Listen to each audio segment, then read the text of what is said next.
Bon, bonsoir à tous.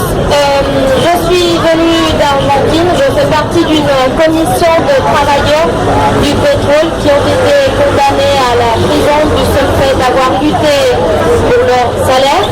Et ces travailleurs ont formé, à partir de notre commission, nous avons formé un réseau international pour la liberté des prisonniers politiques du monde et pour la justice pour les martyrs de lutte. Et alors, à partir de cette commission, on voulait tout d'abord saluer votre lutte et l'énorme lutte que vous menez en avant. Et on voulait vous proposer que cette lutte, pour la gagner, pour que cette énorme lutte mène vraiment au triomphe, il ne faut pas laisser de côté les prisonniers politiques. Il y a des prisonniers politiques partout dans le monde, dans les régimes de l'impérialisme. Nous avons des prisonniers même ici en France. Vous avez Georges Abdallah et les indépendantistes basques. Mais il y a en Grèce, le gouvernement Syriza tient prisonniers les jeunes rebelles qui, pour le seul fait de lutter contre les fascistes et pour aider les réfugiés.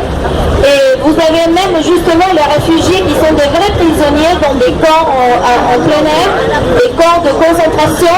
Il y a des milliers de réfugiés qui viennent frapper vos portes et qui meurent ou qui sont complètement condamnés à ces camps de réfugiés de concentration et ces réfugiés fuient du massacre au Maghreb et au Moyen-Orient mené par exemple en Syrie par Al-Assad, appuyé par Poutine et toute l'OTAN.